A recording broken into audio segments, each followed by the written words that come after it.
Sebagai lagu pembuka, puji syukur 701. Kita nyanyikan ayat 1 dan 2.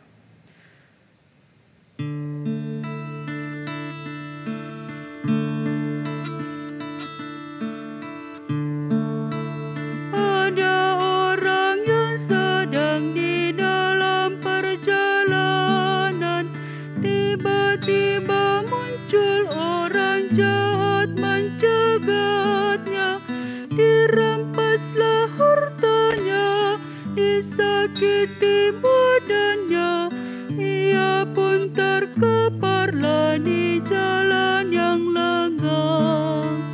Imam dari suku Lewi lewat dan melihat ada orang yang sengsara dan perlu dirawat. Apa yang dibuatnya bagi kawan senegeri, pura-pura tidak tahu dan terus pergi.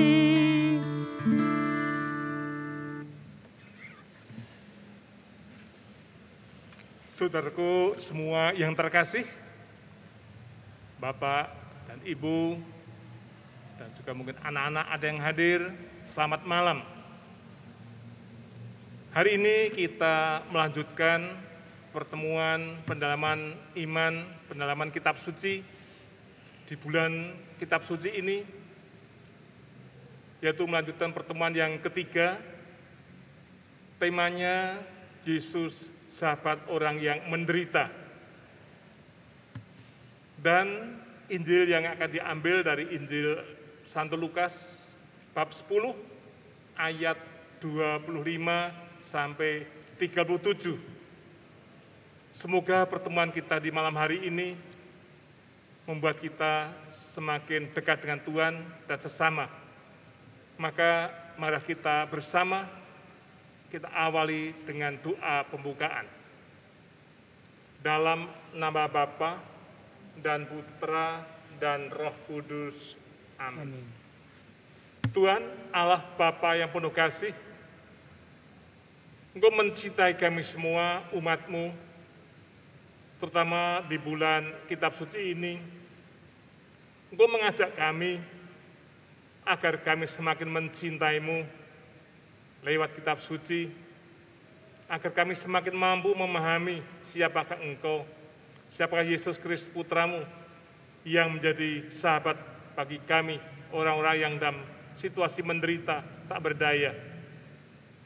Maka semoga kami Kau pimpin, Kau tuntun dengan Roh-Mu sendiri, agar kami mampu di saat ini, dalam pendalaman ini, mengerti akan kehendak-Mu, mengerti akan cinta-Mu yang tercurah untuk mereka yang dalam kesulitan dan penderitaan. Demi Kristus Tuhan dan pengantara kami. Amin. Dalam nama Bapa dan Putra dan Roh Kudus. Amin. Sekarang kita bersama mendengarkan bacaan dari kitab suci.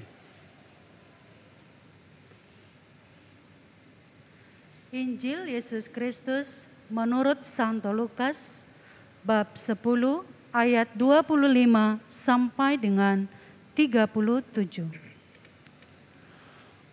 Orang Samaria yang murah hati.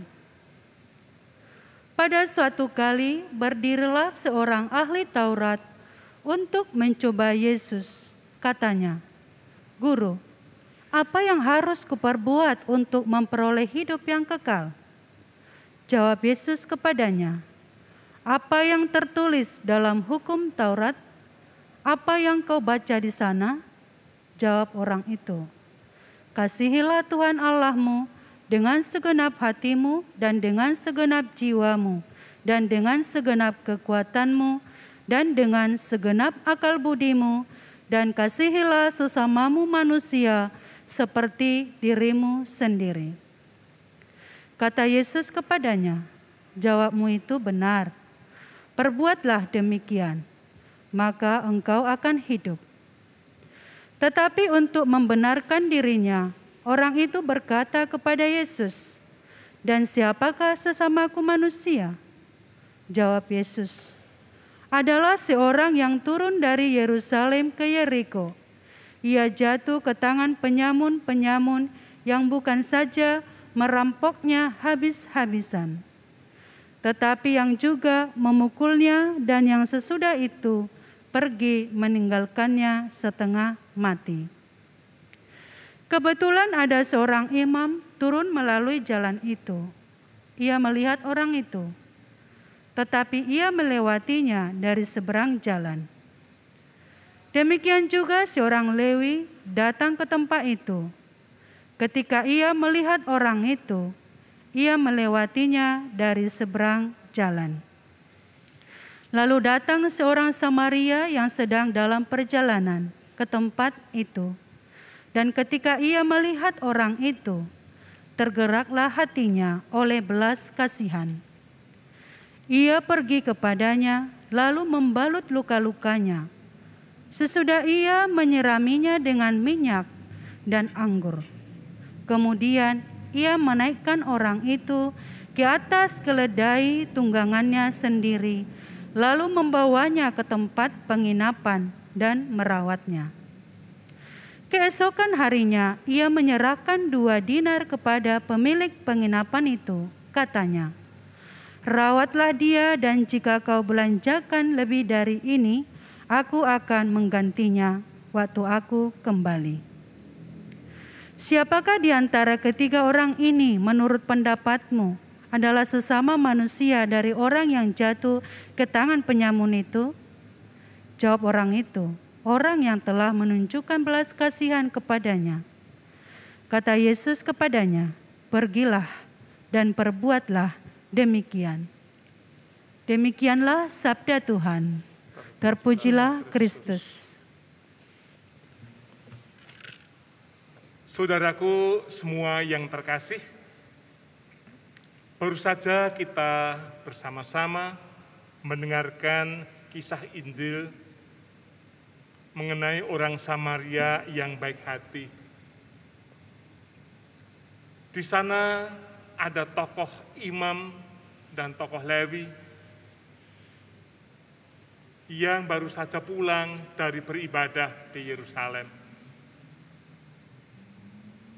Dan ada tokoh yang lain, orang yang sedang dirampok, yang tidak berdaya, karena perampokan yang amat sangat luar biasa. Tidak hanya habis hartanya, namun juga tubuhnya pun dihancurkannya. Dan ada tokoh lain, orang Samaria. Orang Samaria yang biasa tidak disenangi oleh orang-orang Yahudi. Dianggap orang yang kurang bagus, orang-orang yang kurang suci, orang-orang yang kurang beragama. Namun justru disitulah kelihatan mana yang mendapat pujian dan mana yang menjadi orang yang beriman yang baik. Seorang imam dan orang Lewi yang beribadat dengan baik ketika melihat orang yang tak berdaya, ternyata tidak berbuat apa-apa. Mungkin dia merasa benar karena sesuai dengan aturan agama. Melihat orang yang tak berdaya, bahkan dianggap mungkin sudah mati, dianggap najis. Dia merasa menjadi orang yang suci, orang yang benar. Namun tidak mengecek, tidak melihat bagaimana keadaan yang sebenarnya dari si penderita. Beda dengan orang Samaria yang hanya dalam perjalanan menuju suatu tempat yang dianggap oleh orang-orang Yahudi pada zaman itu orang yang kurang beragama, orang yang kurang suci, sering direndahkan juga. Namun punya hati, punya belas kasih. Ketika melihat orang yang dalam keadaan tak berdaya, dia datang. Tidak hanya datang, namun merawatnya. Bahkan tidak hanya merawat, dibawa ke tempat penginapan untuk dirawat lebih baik lagi. Bahkan masih diberikan jaminan kalau kurang nanti ditambah lagi. Bahkan dalam perjalanan tadi harus menunggang tunggangannya sendiri untuk si pasien. Seluruh hidupnya dicurahkan untuk yang menderita. Maka tadi Tuhan Yesus bertanya, siapa yang menjadi sahabat dari orang yang menderita itu? Dan jawaban mereka tepat, orang yang menolong, bukan orang yang melihat. Nah, di sini diperlukan bahwa beribadah, beragama, harus dilengkapi dengan tindakan yang nyata, tindakan yang real. Mencintai Tuhan dengan sepenuh hati, dengan setiap jiwa dan raga, harus dilengkapi dengan mencintai sesamamu sendiri, dimanapun kita berada. Di zaman ini kita bersama-sama mengalami aneka macam penderitaan di sekitar kita semuanya. Secara umum sedang ada pandemi COVID, meskipun pelan-pelan sudah berkurang, namun masih tetap ada. Masih perlu pertolongan dan bantuan. Dan mungkin di sekitar kita ada yang sedang mengalami musibah banjir, musibah kebakaran. Mereka semua ada saudara-saudari kita. Mereka juga sahabat-sahabat kita. Dan kita semua diutus oleh Tuhan, bukan sekedar untuk beribadah, namun untuk mengamalkan, mewujud nyatakan apa yang kita imani dalam hidup yang nyata, membantu sama. Maka kita akan melengkapi permenungan ini dengan pengalaman-pengalaman yang nyata, yang kiranya dapat memperjelas akan makna dari kehadiran kita sebagai sahabat orang-orang yang menderita, yang merupakan tanda kehadiran Tuhan yang selalu memperhatikan yang menderita. Maka sekarang saya persilakan suster untuk mengawali sharing ini. Baik, terima kasih Romo. Selamat malam, salam sehat untuk kita semua, Bapak Ibu, adik-adik, suster, pastor yang ada di rumah masing-masing. Pada kesempatan ini, saya mau menseringkan pengalaman saya terkait dengan bacaan kita, pertemuan yang ketiga dalam Bulan Kitab Suci Nasional pada tahun ini. Setelah saya membaca, mendengar dan merenungkan bacaan ini, saya teringat dengan pengalaman saya. Saya melihat dari tokoh dari bacaan ini, yaitu orang yang sakit, yaitu yang mengalami pukulan berat, yang tidak bisa menyelamatkan dirinya. Dan juga imam dan Lewi yang meninggalkan si penderita tanpa berbuat apa-apa, pura-pura tidak tahu. Dan yang ketiga, orang Samaria yang baik hati, yang telah memberi tindakan untuk membantu orang yang menderita itu. Nah, saya menseringkan sebagai seorang penderita yang mungkin sekaligus sebagai seorang Samaria. Pengalaman saya ini pada masa pandemi COVID-19. Mungkin ada juga teman-teman saya yang mengalami seperti apa yang kurasakan. Pada bulan November tahun 2020 sampai bulan Maret tahun 2021 saya terpapar COVID-19. Begitu cukup lama. saya dirawat di rumah sakit khusus COVID 9 hari lamanya. Dan di rumah sakit lagi di ruang khusus 14 hari. Setelah itu dirawat di rumah atau mandiri di rumah atau di komunitas kami, suster. Nah, selama hidup saya atau selama saya mengenal diri saya ini sampai saat ini sebelum menderita COVID, sayalah namanya nggak pernah berbaring di tempat tidur.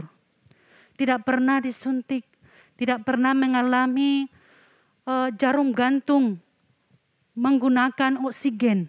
Tetapi dengan masa COVID ini, saya mengalami itu. Pada saat saya dikatakan, hasil swab saya dikatakan bahwa saya COVID, rasanya hati saya ini seperti mau mati rasanya. Rasanya terpukul, tak berdaya, tak bisa mengatakan apa-apa. Hanya saya pasrah kepada Tuhan. Ya, sudah datang kepada saya seperti itu, saya menerimanya. Saya menyerahkan kepada penyelenggaraan ilahi. Dan saya menyerahkan diri saya untuk dirawat oleh para dokter dan suster. Bapak Ibu, selama saya dirawat khusus di ruang COVID 9 hari, saya hanya menyerahkan diri saya.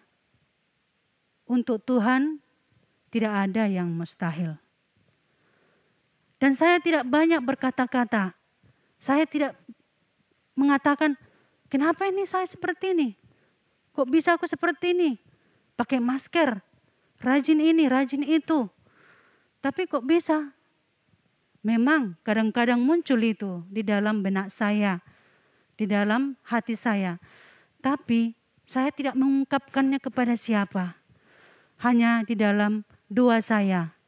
Tuhan, saya mendapatkan ini dan saya menerimanya. Dan ini saya serahkan kepada Tuhan. Berjalan hari demi hari, saya dirawat. Dan saya tetap mampu berjuang. Berjuang untuk memberi semangat untuk diri saya sendiri. Dan apapun yang diberikan pada saya, pada saat itu selalu saya usahakan. Baik itu makanan, minuman, dan saya kadang-kadang memang tidak bisa tidur, lebih banyak tidak bisa tidur ya. Saya juga tidak tahu apa teman-teman saya yang mengalami itu bisa tidur nyenyak. Kalau saya memang selama ada COVID itu, saya susah tidur, tidak bisa tidur saya. Maka waktu itu saya membuat kegiatan, menggambar, meminta buku, membaca, menggambar sesuatu yang bisa saya gambarkan atau saya coret-coret. Nah, dalam perjalanan itu, saya tidak menuliskan apa saja, tetapi apa yang muncul di dalam benak saya coreti buku itu, lembar demi lembar. Itu saya kumpul sampai sekarang berupa gambar, berupa pohon. Dan di dalam penderitaan yang saya alami itu, saya tidak merasa sendiri. Walau kadang-kadang memang karena di kamar ya tidak bisa dikunjungi siapapun. Dan penderitaan ini memang membuat saya kadang baru sekali sakit kok tidak bisa dilihat orang lain. Kok nggak bisa dikunjungi karena si COVID ini. Dan pada saat itu saya diberi tetap menggunakan HP. Maka begitu besar kasih Tuhan itu. Begitu banyak orang Samaria yang dikirimkan Tuhan memberi dukungan, memberi semangat, memberi pengharapan kepada saya lewat telepon, lewat WA maupun macam-macam yang sungguh-sungguh menggerakkan hati saya untuk tetap semangat, untuk bangkit dari apa yang saya alami itu. Dan pada saat itu pemberian Tuhan kepada saya lewat sesama saya yang tidak bisa berjumpa langsung kepada saya, tetapi lewat alat ini saya semakin dikuatkan, semakin disemangati oleh mereka yang telah berbuat baik kepada saya. Itulah mereka orang-orang Samaria itu. Nah, juga menjadi sesuatu yang menguatkan dan membanggakan bagi saya. Pada saat saya dirawat itu, ada juga orang-orang selain daripada saya di ruangan itu yang dikirimkan kembali ke ruangan saya bersama saya untuk satu kamar. Maka yang datang itu adalah orang-orang yang lebih parah dari saya, yang lebih tua dari saya. Dan pada kesempatan itu mereka sungguh merasa sangat kesakitan. Tidak pernah saya ungkapkan penyakit yang saya alami itu kepada siapapun. Tetapi mereka meraung-raung, menangis. Maka saya tidak kuat mendengarnya. Maka saya berkata, apa yang kurang Ibu? Apa yang kurang Kak? Bisa saya bantu? Maka pada saat itu saya membantu mereka. Saya membuat air mereka. Saya mengambil airnya, makanannya. Bahkan menyuap mereka makan pada saat itu. Maka dalam hati saya, Tuhan bersyukur saya bisa mengalami, melewati dan menjalani ini. Dan tidak seperti mereka yang sungguh menangis meraung-raung. Bahkan saya bisa membantu mereka, memberikan pelayanan mereka. Maka pada saat itu dan setelah membaca kitab suci ini, oh mungkin ini adalah salah satu perbuatan yang bisa melegakan hati mereka. Kiriman Tuhan juga untuk mereka seperti orang Samaria itu. Inilah yang menjadi permenungan saya di dalam bacaan ini secara khusus dalam masa pandemi ini. Maka Bapak, Ibu, saudara-saudari yang terkasih, apabila ada teman-teman saya atau siapapun yang saat ini masih dalam penderitaan, mengalami sakit, khususnya karena COVID, mari tetap kita mampu menyatukan diri kita dengan Tuhan. Percayalah, Tuhan akan membantu kita semuanya melalui sesama kita yang mungkin tidak bisa kita bertemu, tetapi lewat kata-kata, melalui telepon, melalui SMS atau WA. Dan selalu menyerahkan diri kepada Tuhan. Itulah yang saya alami di dalam pandemi COVID-19 yang terkait dengan bacaan ini. Terima kasih.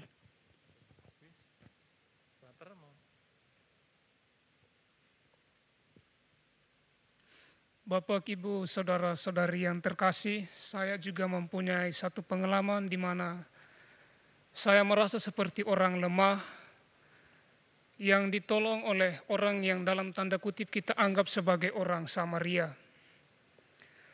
Pengalaman itu ketika saya menjadi frater tingkat 4.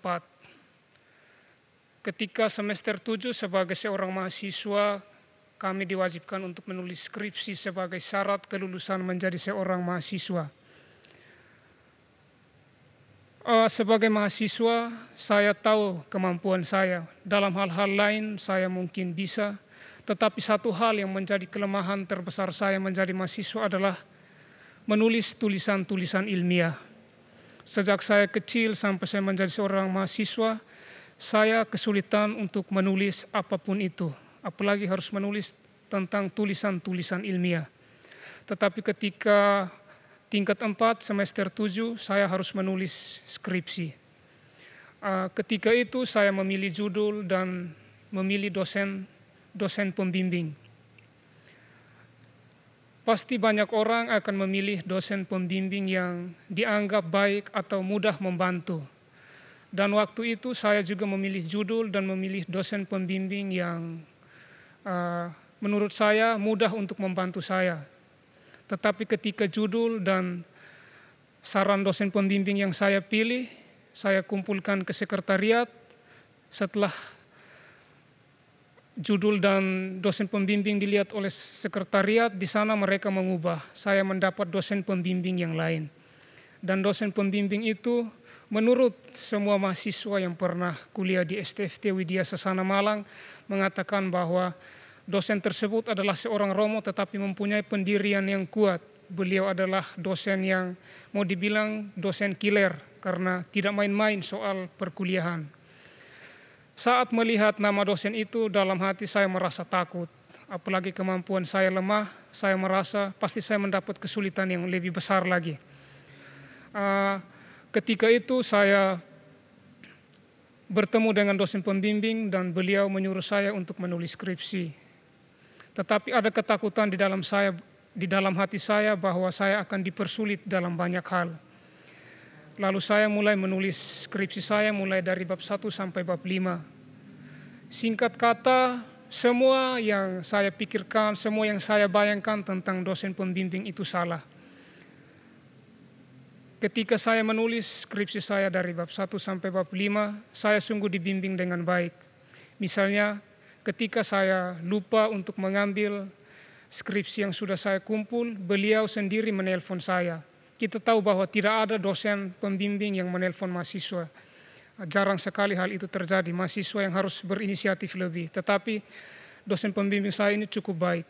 Ketika saya bingung mencari buku, beliau mencari buku dan memberikan buku-buku itu kepada saya untuk digunakan. Lalu jika ada kesalahan-kesalahan dalam penulisan skripsi saya, beliau membantu saya untuk meluruskan semua kesalahan-kesalahan itu. Artinya beliau mempunyai perhatian yang besar kepada saya. Padahal hampir semua mahasiswa yang pernah kuliah di STFT, di tempat kuliah para frater yang ada di Malang, merasa bahwa dosen itu adalah dosen yang sangat keras dan sulit untuk membantu para mahasiswa. Dan berkaitan dengan bacaan pada pertemuan BSKN yang ketiga ini, saya mau mengatakan bahwa dalam kelemahan itu, dalam kelemahan kita, kadang kita tidak sadar Tuhan membantu kita menggunakan berbagai cara. Dan saya sadar waktu itu bahwa saya orang yang tidak bisa menulis, tetapi Tuhan membantu saya dengan mengirim seorang yang kita anggap sebagai orang Samaria, yang kita anggap tidak baik, yang kita anggap kurang memperhatikan orang lain. Ternyata semua pemikiran, semua pemahaman itu salah. Dan saya temukan dalam diri dosen itu.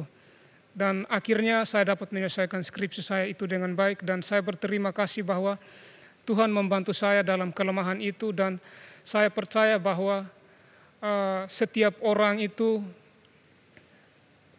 mempunyai kebaikan dalam diri mereka masing-masing, walaupun kita menganggap mereka adalah orang yang tidak baik. Sekian sharing dari saya. Terima kasih, Frater. Saya tambahkan satu lagi, secara singkat. Pengalaman saya tahun 2013,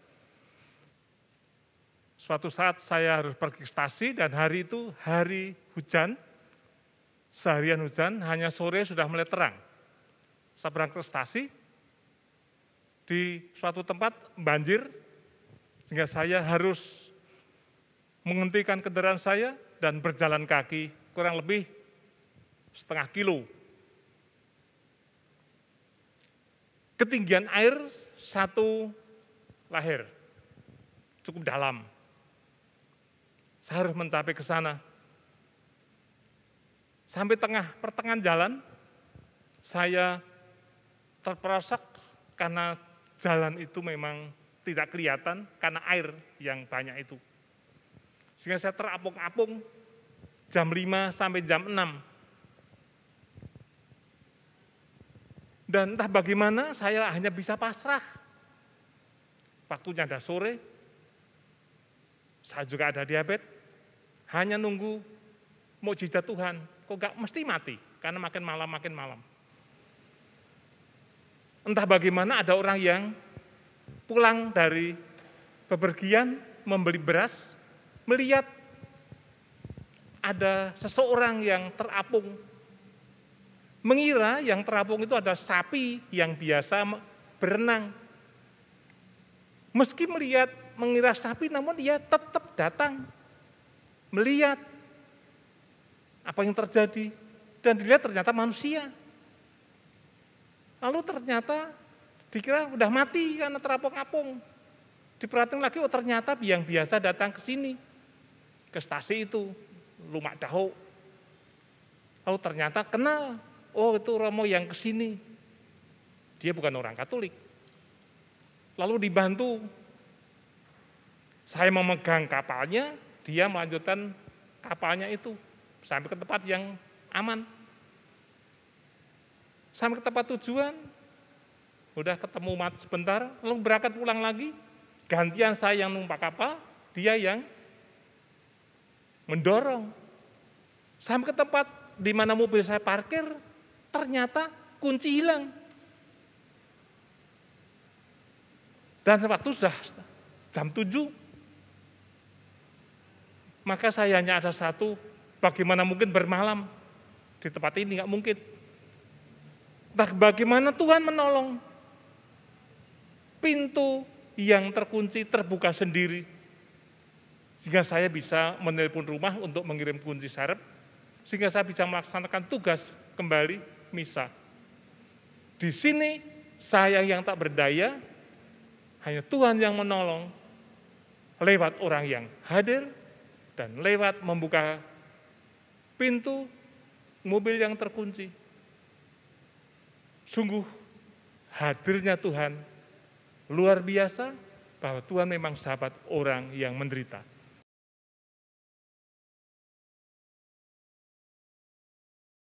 Buat Bapak ini yang telah memberikan sumbangan ini, semoga dapat bermanfaat dan semoga Tuhan membalas semua kebaikan Bapak dan kami tidak bisa membalasnya.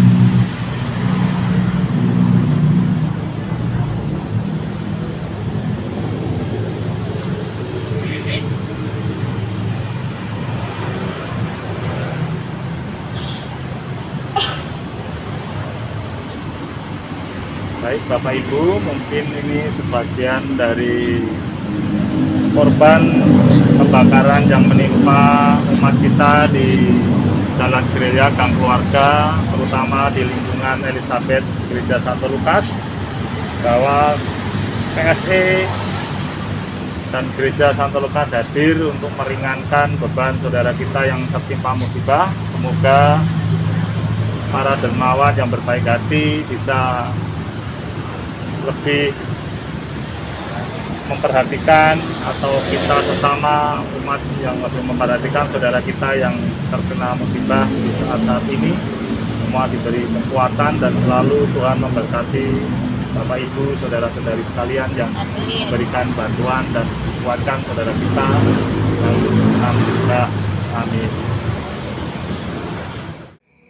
Ya, terima kasih Bapak Ganjon, Adik Gereja. Saya banyak terima kasih atas bantuannya ada di gereja. Terima kasih BSE atas pemberian beras sembako.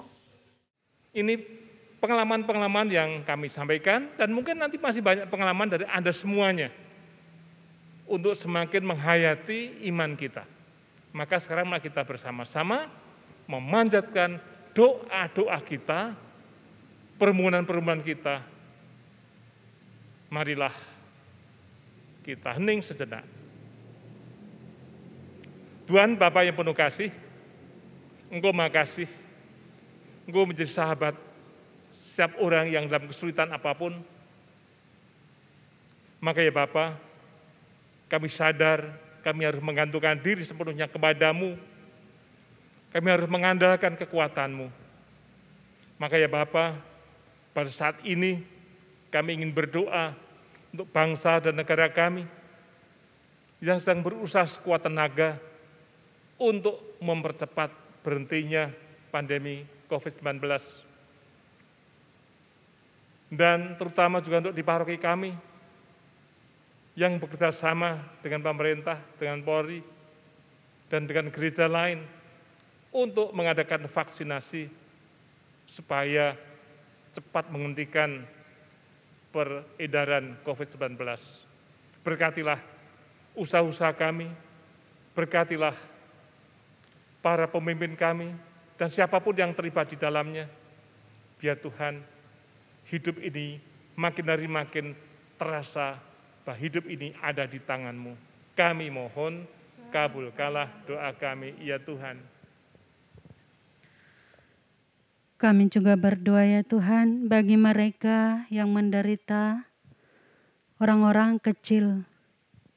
Semoga Engkau kuatkan hati mereka, Kau berikan semangat lewat orang-orang yang terdekat dengan mereka, Biarlah mereka merasakan cinta-Mu dan semoga mereka tidak merasa sendirian, namun melibatkan Engkau di dalam hati mereka. Dan berikan mereka kesembuhan agar kembali melakukan aktivitas mereka dalam hidup mereka sehari-hari. Marilah kita mohon. Kabulkanlah doa kami ya Tuhan. Allah yang Maha Baik, kami juga berdoa bagi semua tenaga medis, dokter, perawat, dan petugas-petugas kesehatan yang lain. Kami mohon kepadamu, berkatilah mereka, lindungilah mereka dalam pekerjaan mereka, bantulah mereka dalam segala kesukaran agar mereka dapat menjalankan tugas mereka sebagai tenaga kesehatan dengan penuh cinta dan semangat.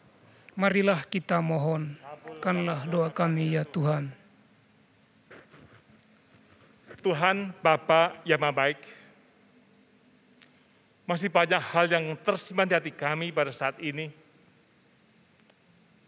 untuk kami sampaikan kepadamu, dan Kau tahu apa yang ada di kami dan juga di hati umat-Mu. Semua ini ya Bapa, kami aturkan kepadamu dalam nama Yesus Kristus Tuhan dan Juru Selamat kami. Amin. Saudaraku semua yang terkasih, demikian pendalam kitab suci hari ini. Kita bersama-sama kita tutup dengan doa dan dilanjutkan dengan berkat. Dalam nama Bapa dan Putra dan Roh Kudus. Amin. Tuhan Allah Bapa yang penuh kasih, betapa agung cinta-Mu untuk kami semua, umat manusia, bahkan orang-orang yang tersisih, orang-orang yang menderita, tiap pernah lepas dari genggaman-Mu, dari perhatian-Mu, dari cinta-Mu. Maka ya Bapa, kami pasrahkan hidup kami pasrahkan masa depan kami pasrahkan juga peristiwa-peristiwa yang kami alami sehari-hari. Semua ada dalam cinta-Mu. Kami pasrahkan hidup kami. Dan semua ini kami haturkan kepadamu dalam nama Yesus Kristus Tuhan dan Juru Selamat kami. Amin. Kita bersama mohon berkat Tuhan. Tuhan bersamamu dan bersama rohmu. Semoga saudaraku semua senantiasa di dalam lindungan dan bimbingan berkat Allah Maha Kuasa, Bapa dan Putra dan Roh Kudus. Amin. Sekarang kita tutup dengan nyanyian. 701 ayat 3 dan 4.